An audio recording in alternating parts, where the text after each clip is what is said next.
My name is Otto Klein. As the owner of several waste management companies, I am known as the Garbage King. I was married to Janet Carson. She was a lawyer and kept her maiden name for her professional life. Apparently, her entire life was tied to her profession, as she made no effort to present herself in the community under anything other than her maiden name. My profession in waste management suited her as I paid for her expensive law school expenses. She decided to go to law school after working as a paralegal for several years and realizing that she was as savvy as most of the lawyers she worked for. Despite the fact that I owned several successful companies and made more money than most of the godlike attorneys she worked with, Janet began to look down on me as a second-class person shortly after she took a job at the law firm. When evening work, decreased lovemaking, and increased disrespect began to appear within a few weeks, I suspected she was having an affair. Since gods don't mate with mere humans, I assumed she was dating one or more of her fellow lawyers. I quickly decided that I needed to get evidence that would stand up to legal scrutiny. If I simply divorced her, she would get half of my business and a substantial fortune. If I could get proof of her infidelity with her other attorney, I could probably sue her agency. The law firm would probably pay very little to avoid embarrassment and possible loss of clients. Hence, I could earn enough to offset what I would have to give her in the divorce. Perhaps my logic was flawed, but that's the way it was at the time. That's what I based my actions on. Janet's office has an annual Christmas party. Every year Janet invites me, and every year I decline. Until this year, she was shocked and immediately tried to come up with reasons for me to stay home. You won't have anyone to talk to there, just a bunch of lawyers bragging about their hours. Do you really want to sit there and listen to this all night? I don't care as long as I'm with you, is what I said. As long as I can keep an eye on you and see if I can figure out who your lover is what I was thinking. Almost every day before the party, Janet mentioned another excuse I could make if I wanted to back out.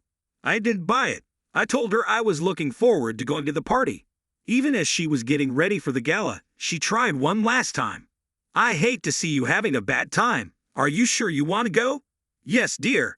I knew her problem wasn't that my appearance embarrassed her. I'd been told I was quite handsome, in good shape, and my suit was by Armani. I wasn't a slob.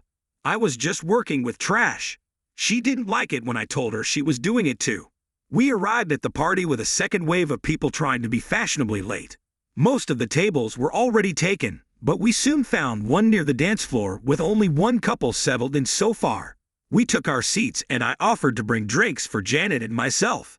My first confrontation of the evening came when I was standing in line for drinks. A man who appeared to be one of the firm's lawyers said, "I don't think I've met you before. Who are you here with?" I said, "With my wife, Janet Carson Klein." "Janet?" I didn't realize she was still married. "Yeah, we were happily married for 8 years, even though we've been married for over 10 years. He looked stunned for a second and then started laughing at what he assumed was my joke. This proved to me that truth is often funnier than fiction. More than once I heard the label, "King of Trash," used in reference to my presence in the neighborhood. Their comment was usually followed by a scathing laugh. I wasn't actually that upset. In previous years, I had correctly assumed how these snobs would treat me. I was considered lower class, if not gutter scum. I watched as Janet socialized with various lawyers, paralegals, secretaries, and their spouses' cavaliers for the evening. At the table, she made polite conversation with the others seated with us during the meal. When the dancing began, I decided to give it a try. I asked my wife to dance. She looked like she could hardly stand to be seen with me. I didn't care. I tried to dominate the slow dancing but was soon interrupted several times. She then managed to accept several invitations from other lawyers for both fast and slow dances. I gave up and just leaned back in my chair to watch her even more closely. About an hour after the dancing started, a personable middle-aged man approached our table. He only had eyes for Janet. Unlike most of the others, he didn't ask my permission. He was claiming her more than asking her to dance. Janet's face brightened when she saw him. She readily agreed and stood up without even looking at me for approval. I thought, maybe we have a winner. I was completely focused on them, watching them do a slow dance. There was enough in her body language to back up my suspicions, but nothing so explicit as to warrant a killer shot. So, was my hunch enough proof that they were lovers? No. Fortunately, I had another source of information, an unusual source of information. I never told Janet that the CIA recruited me out of college. Turns out I have a very accurate lip reading skill. I had several successful covert missions and was trained in lip reading in a foreign Middle Eastern language.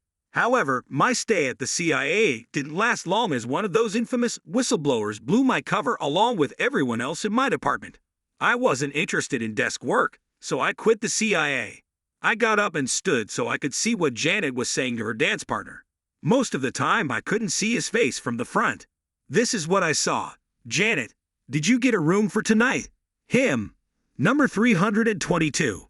Did you give? Janet. Yes, I just added it to his drink a few minutes ago. He. It won't take long. Janet. I can't believe you're planning for us to make love in the same room where my husband sleeps. It's so unseemly and dangerous. You like to pretend it's not. Janet. Are you sure he won't wake up too early? He. Not much. You're still. Janet. Don't worry about me. If I promised you I'd show you new underwear, I'll show you new underwear. Oh, Stanley, I'm so ready. That was enough for me. I'd immediately splashed the rest of my drink all over myself and the table. I excused myself and headed towards the restrooms. I walked past the restrooms and headed towards the exit. I hoped that either I hadn't taken enough of the drug yet for it to work or the dosage wasn't as strong. I was wrong on both counts. The beeping monitors, bright lights, and smells of alcohol were my return to consciousness. It looked like I had been in a car accident when I fell asleep at the wheel coming home from a party. I looked around and saw the nurse. I was about to ask her a question when I saw Janet walk into the room. I immediately sat up and yelled, "Get that one out of here!" Janet ran out of the room. When she left, I was still yelling. She's the one who almost got me killed. I want to talk to a policeman right away. The nurse tried to calm me down. The medical staff assumed I was having some kind of psychotic attack. I calmed down and told them, I'll try to explain it in terms you can understand. I will sue you personally and the hospital as a whole if you don't get a police officer here in the next 15 minutes. I've been drugged. Run a tox screen for liquid Benadryl and other sleeping pills. I think my wife and her lover almost killed me.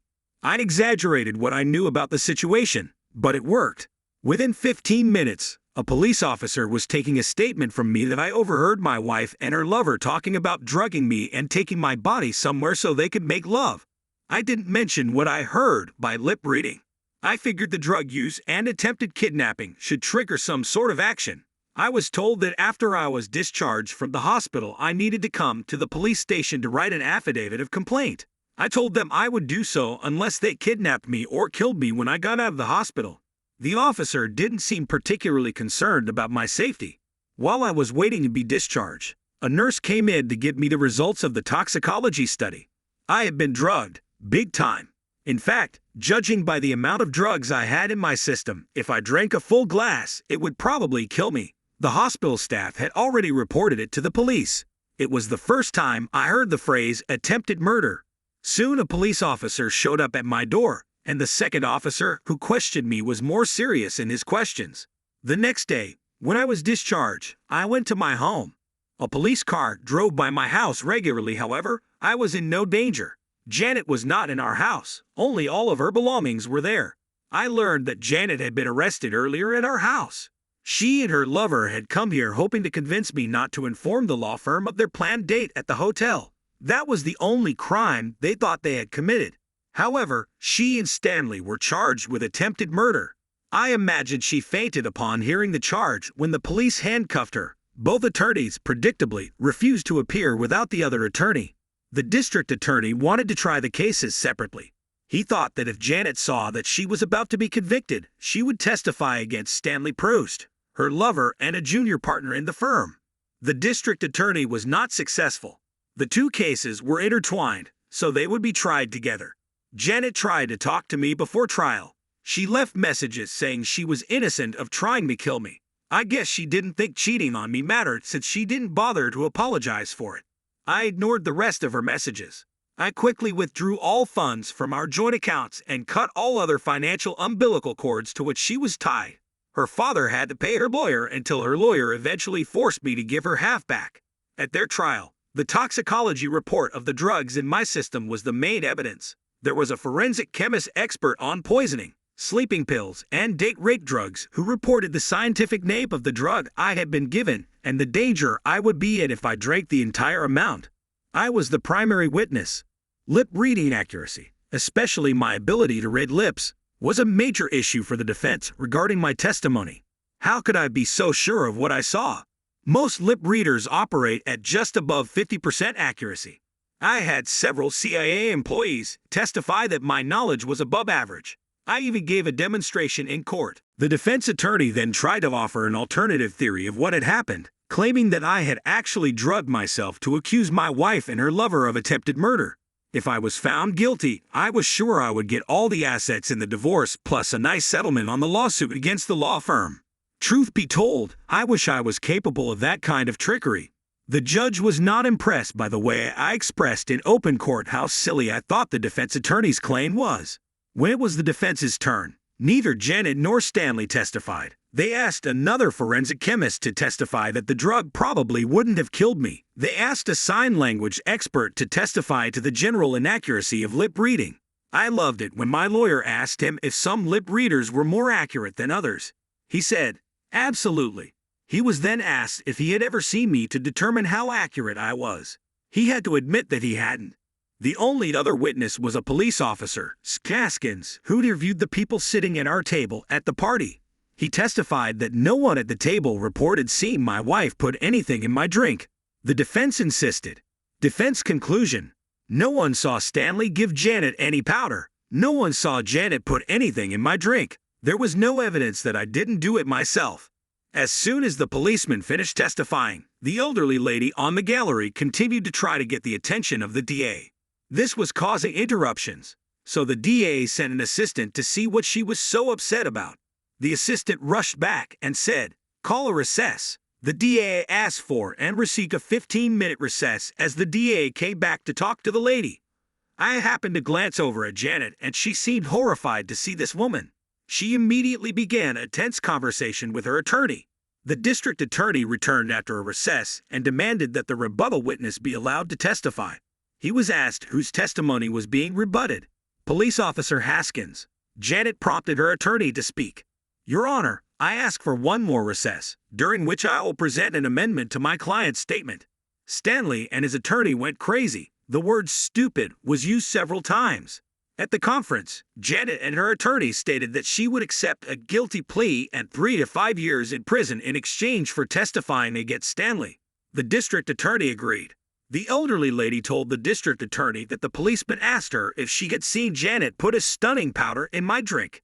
He did not ask if Janet had put anything in my drink, so she answered no to the question about the stunning drug. He didn't ask her any more questions. The lady told him that she saw Janet put something in my drink. Janet told her it was a drug that would reduce the hangover I supposedly always get when I drink too much.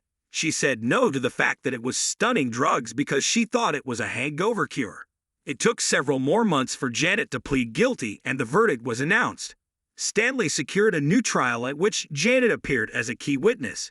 She described in detail how Stanley had pursued her and how their affair had begun. She swore that all she wanted to do was horn me in, and that Stanley had identified the drug and its quantity. Stanley countered that he had only done what Janet had asked him to do, and that she had deliberately given me too much of the drug, knowing the likely fatal consequences. So Stanley's lawyer came up with a new theory. Janet had seduced him and had been planning all along to frame Stanley and kill me. That way, she would get rid of her husband, who would leave a nice inheritance, and get rid of her lover, whose position as junior partner would likely go to her. My car accident ruined her plan. Stanley cried at the thought that he might be capable of harming another person. The bottom line is that the jury believed Janet more than Stanley. He was found guilty and sentenced to 15 years in prison. I was allowed to testify at his sentencing hearing. I said with tears in my eyes, "I wasn't supposed to be here today. I should be buried in a grave in Riverside Cemetery. Instead of sitting in that padded chair, my wife's lover should have been standing at my grave helping my wife celebrate their successful deliverance from the garbage man. She should have inherited a lot of money. She should have been spending my money with her lover and fellow murderer. Don't be fooled. None of them are upset that I almost died. They are upset that I didn't die and they got caught. It was my special talent for reading lips that saved my life.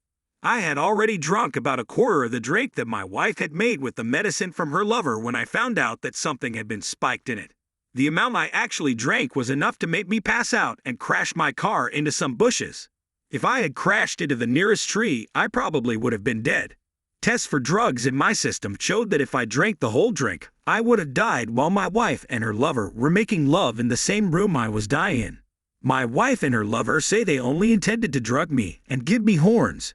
They both say she mistakenly gave me what was supposed to be a lethal dose of drugs. Even if that were true, could they just say, "Oops," and get slapped? I don't think so, but I'm not sure my opinion should matter. You see, it's assumed that I'm dead. Like I said, Stanley scored 15 points and Janet scored 5. Janet yelled out to me that she was sorry as she was being led out of the courtroom after Stanley's verdict was announced. I replied, "Read my lips, I don't care." The divorce was easy since Janet was in jail. She didn't contest anything anyway. I think she was actually ashamed of what she had done and what almost happened to me. I ended up inadvertently getting what the defense attorney said I intended to get. All the assets from my marriage, and after considerable negotiation with the law firm and Stanley, a settlement of the lawsuit. I was already rich. I became even richer. Since I am in the waste management business, you might say I am obscenely rich. I was struck by how many women, within months of the lawsuit, wanted to audition for the now vacant position of waste queen. Not surprisingly, none of the applicants were female lawyers.